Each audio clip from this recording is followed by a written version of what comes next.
একটা ছোট্ট গ্রাম মানিকপুর, যেখানে সবাই ভোর হলেই কাজের উদ্দেশ্যে বেরিয়ে পড়তো আর কাজ শেষ করে সন্ধ্যায় বাড়ি আসতো।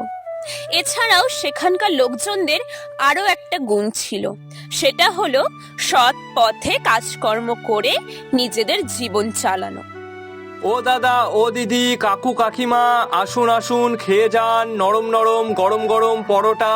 এ পরোটার যেমন স্বাদ, চিবাতে লাগে না কোনো দাঁত, মুখে দিলেই গলবে আলবাত। আসুন আসুন, খেয়ে যান খেয়ে যান, 3টে পরোটা মাত্র 20 টাকা।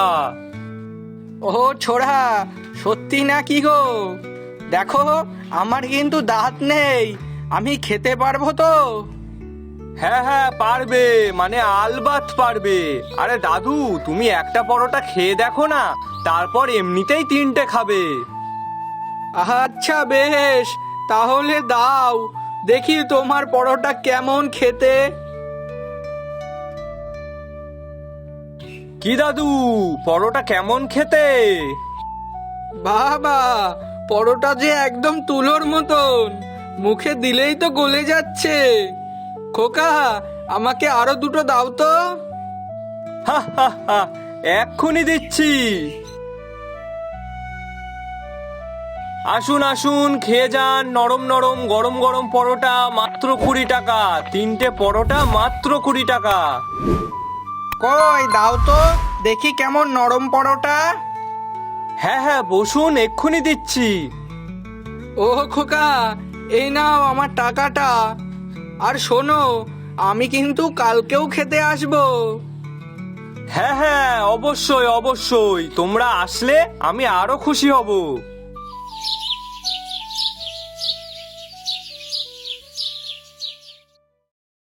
জানো গিন্নি, আজ খুব তাড়াতাড়ি সব পরোটা বিক্রি হয়ে গেছে। বাহ, তাহলে তো বেশ ভালোই হয়েছে। হ্যাঁ গিন্নি, আমি ভাবছি কাল থেকে একটু বেশি করেই পরোটা নিয়ে যাব। তা বেশ, তো আমি বানিয়ে দেবো খানি। তা গিন্নি বলছে কি, ঘরে কি সব সবজি আছে তো? আছে প্রায় সব কিছুই, আর যা সবজি আছে তাতে কাল দিনটা ভালোভাবেই চলে যাবে। আচ্ছা ঠিক আছে। তা চলো, খেয়ে নেবে চলো। হ্যাঁ চলো, খেয়ে দে দেখি একটু মাঠের দিকে যাব, কয়েকদিন যাওয়া হয় না। আচ্ছা।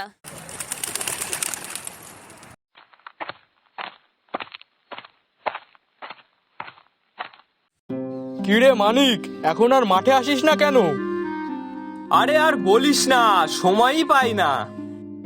কেন, কি করছিস এখন যে সময় পাচ্ছিস না? আরে একটা নতুন ব্যবসা করছি, সেই জন্যই মাঠে আসা হয় না তেমন। ব্যবসা? তুই আবার কিসের ব্যবসা করছিস? পরোটার ব্যবসা, বাজারে একটা নতুন দোকান খুলেছি তো। কিন্তু তুই কি জানিস না? আরে জানলে কি আর তোর কাছে শুনতাম।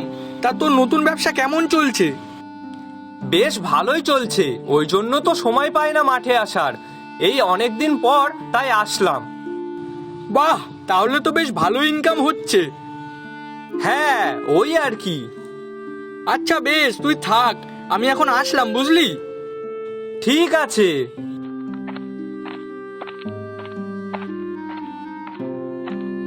জমিটার অবস্থাটা তো দেখছি খুব একটা ভালো না। না, এইভাবে পড়ে থাকলে যে জমিটার উর্বরতাটা নষ্ট হয়ে যাবে। তার থেকে বরং জমিটা ভাগেই দিয়ে দিই, তাহলে জমিটাও ভালো থাকবে আর আমার কিছুটা লাভও হবে। না, বাড়িতে যাই, গিয়ে গিন্নির সাথে এই বিষয়ে কথা বলে দেখি। গিন্নি, আমি না ভাবছি আমাদের জমিটা ভাগে দিয়ে দেব। ভাগে দিয়ে দেবে? কিন্তু কেন?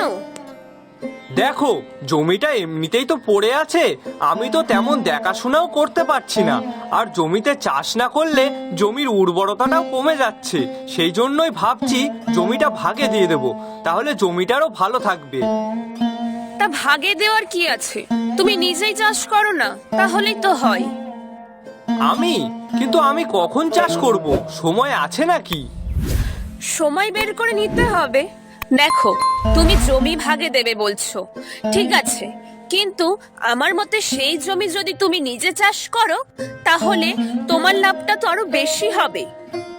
সে তো না হয় বুঝলাম, কিন্তু করবোটা কখন?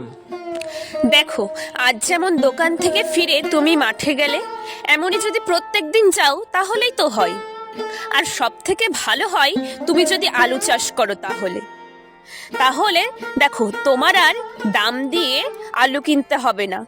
নিজের জমিতেই যা আলু হবে, সেই আলু দিয়েই পরোটার তরকারি ঠিক মতন রান্না হয়ে যাবে, আর আলু কেনার টাকাটাও বেঁচে যাবে। হ্যাঁ, সে তো না হয় বুঝলাম, কিন্তু দোকানের জন্য এত কাজ, সেগুলো কে করবে শুনি? কেন, আমি করব? হ্যাঁ, বললেই হলো। বলো, কত কাজ করতে হয় সেগুলো তো ভালো করেই জানো।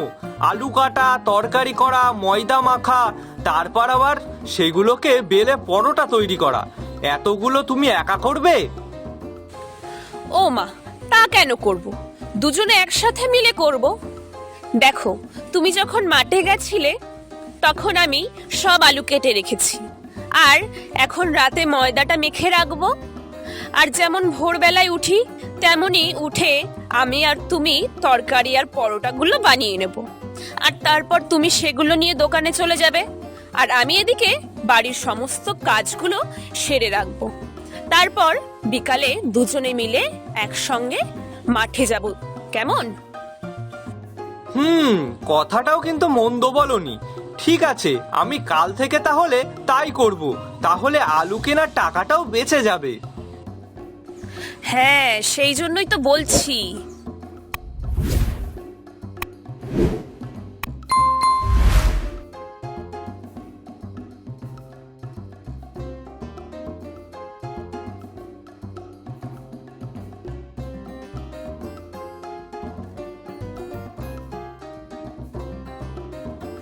আরে কি গো, ওঠো, ভোর হয়ে গেছে যে।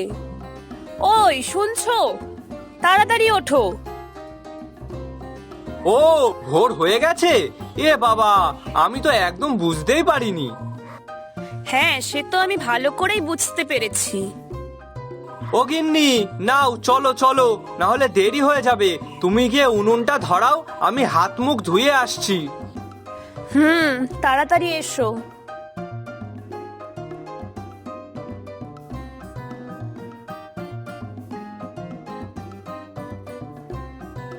আসুন আসুন, খেয়ে যান মানিকের স্পেশাল নরম নরম গরম গরম পরোটা, যা খেলে আবারও খেতে ইচ্ছা করবে। আসুন আসুন, খেয়ে যান, 3টে পরোটা মাত্র 20 টাকা। গ্রামের প্রত্যেকটা লোকই যে সৎ হবে, এটা তো কোনো দিনই সম্ভব নয়।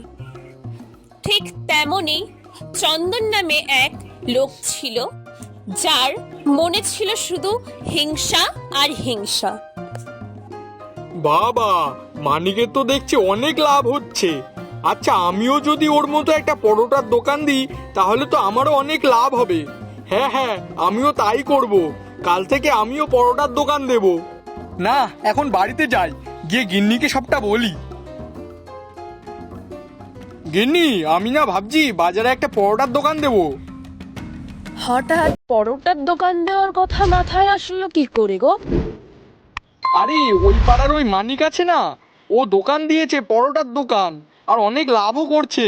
তাই আমিও ভাবলাম ওই ব্যবসাটা করি, তাহলে আমারও অনেক টাকা লাভ হবে। দেখো, অন্যের লাভ হচ্ছে মানে তোমারও যে লাভ হবে তার কি গ্যারান্টি আছে? যদি তোমার ব্যবসা ঠিকঠাক না চলে তখন? গিন্নি, তোমার মুখে কি কোনোদিনও ভালো কথা আসে না? খালি খারাপ খারাপ কথাবার্তা বলতে পারলেই বাঁচো। দেখো, আমি চাই ওই মানিকের থেকে বেশি টাকা লাভ করতে। ওর থেকে সবসময় আমি এগিয়ে থাকতে চাই, সে যে কোনো দিক থেকেই হোক না কেন। আগে চাষবাসের ক্ষেত্রে ছিল, আর এখন ব্যবসার ক্ষেত্রে। বুঝলে তো? হ্যাঁ, সে তো না হয় বুঝলাম, কিন্তু হিংসা করে কি কখনো জেতা যায়? দেখো গিন্নি, আমি অত শত জানি না। আমি একবার যখন বলেছি পরোটার দোকান দেব, তখন দেবই। আর সেটা কালকে সকালেই দেব। আরে, এটা আমার শেষ কথা। আমি এখন বাজারে যাচ্ছি বাজার করতে। আর বাজার করে আনার পরে তুমি সব পরোটা তরকারি তৈরি করে রাখবে। বুঝতে পেরেছো তো? ঠিক আছে।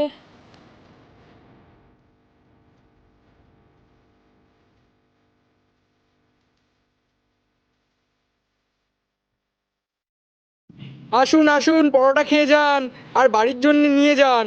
আমার এই পরোটা মাত্র 20 টাকা, আর এই 20 টাকায় পাবেন 4টে পরোটা। আসুন আসুন, খেয়ে যান। দেখি মানিক, তোর দোকানে কেমন কোথা থেকে লোক আসে। আবার লোক সব আমার দোকানেই আসবে। দাদা, আমাকে 20 টাকা দেবে? হ্যাঁ হ্যাঁ, আমাকেও দিও তো। আর আমাকেও দিও। আমাকে আগে দিও। এই তো সবাই চলে এসেছে দেখছি। বাবা, এবার তো আমার ভালোই লাভ হবে। হ্যাঁ হ্যাঁ, সবাইকে দেবো সবাইকে দেবো, একটু ধৈর্য ধরুন, এক এক করে সবাইকে দেবো। কি রে ছোড়া, কি হয়েছে? রেগে আছিস কেন? তা রাগ করবো না? ওই দেখো, সামনে একজন পরোটা ঠেলা নিয়ে দাঁড়িয়ে আছে, আর তার জন্য আমার আজ কোনো বিক্রিই হয়নি। ও আচ্ছা, এই ব্যাপার। তা দেখ, ওর কাজ ও করবে আর তোর কাজ তুই, তা এতে রাগ করার কি আছে? না দাদু, তুমি জানো না তাই, ওর মনে শুধু হিংসা। আমি যে কাজ করি না কেন সেটাই ওর করা লাগবে, আর এইভাবেই আমার ক্ষতিও করবে। দেখ খোকা, হিংসা করে কেউ বেশি দিন কিছু করতে পারে না। তাই তুই তোর কাজ কর। আর রইল বাকি ওই পাজি ছেলেটার কথা, দেখি না ও কয়দিন ওই কাজ করতে পারে। হা হা হা। তা ঠিকই বলেছো দাদু। তা নে, আমারে পরোটা দে তো।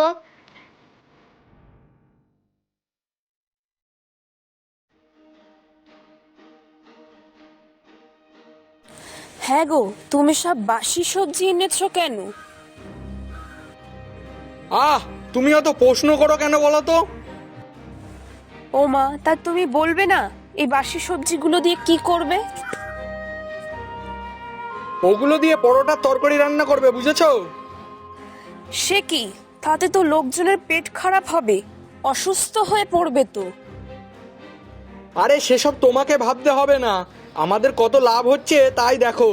যাও, বেশি কথা না বলে কালকের জন্য রান্না করো।